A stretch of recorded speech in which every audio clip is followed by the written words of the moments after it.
So Hugh, can you tell the Freo fans the good news? Yeah, so I've signed a contract that's going to extend my time at Freo to the end of 2020. So you had an interrupted start to the year with injury. How promising is it that the club's shown faith in you to extend your contract?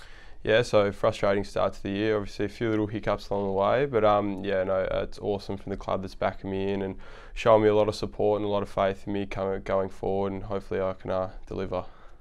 Young teenager from Tasmania. What's been the biggest learning you've had this year? Look, for me particularly was preparation and also being injured for a lot of the season, rehabilitation. So those are two big things for me this year, making sure that I was getting myself right for games, and also with all the injuries, making sure I could get back on the track as quick as possible. Can you give us an insight into what it's like to be drafted into such a big draft year? You know, we've got 10 players through the door. Like, is there a great connection with the first year players? Yeah, absolutely. A lot of the first year players are really close. Like, I think there's 4 or 5 of the boys are living together in a house. I'm about to move in with another 2 other boys, and a few of the other boys are scattered around the place. But yeah, no, a really, really close group. Like, we all get along really well, and obviously, yeah, being such a big group, and a lot of people did have to move into state, so we had that sort of thing in common, which we were there for each other when we needed to be. So yeah, absolutely, yeah, great. So who are you moving in with? I'm moving in with Adam Chair and Andrew Brayshaw at the end of the year. Cool. And are you close with those guys at all? Yeah, those two particularly. Yeah. No, like as I said, like, we're all really close. But Ches and Schnee are probably my 2 closest mates. Absolutely. And post match as well. Like, I sort of noticed the guys, obviously the first year players that aren't playing, but obviously there seems to be a sort of, you can see you guys all congregate with each other post match. You know, can you run us through that? Yeah, absolutely. So obviously we don't all get to play, and that's just the hard reality of it. But yeah, after games, particularly we want to make sure we get around the boys, and being all first year players, we've gone through a lot together, done a lot together this year. So yeah, absolutely, we all just get around each other. Who's helping you this year develop as a player? Well, there's a few people. I live with Alex Pearce, so he's a great model to learn off.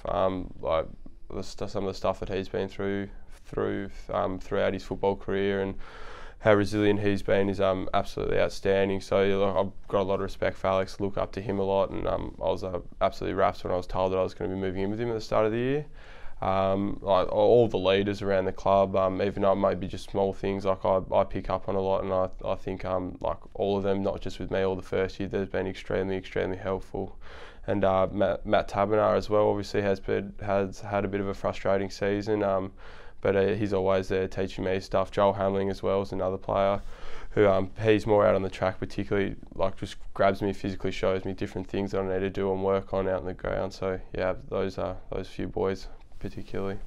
Were you told you're going to be living with Alex Pearce prior to your injury, or was that? So I was. Me and Alex share the same manager, and obviously Alex is a Tassie boy as well. So when I got drafted to Fremantle, I think a manager spoke to both of us, and it looked like we were just going to move in together. And I'd heard a lot of good things about Alex, and that he had a lot of respect around the club, and hadn't met him before. But as soon as I walked in and heard all these good things and saw it for myself, I was amazed, to be honest. How helpful was that then? Obviously going through that, you know, you first comers to the club, and you're all excited to get in, and then you obviously get set back with your injury. Yeah. How beneficial was that to, you know, have someone at home who, you know, had gone through the toughest thing and had come back to sort of just, you know, feedback or bounce off? Yeah, well, absolutely. Like I did have a lot of conversations with Alex while I was injured.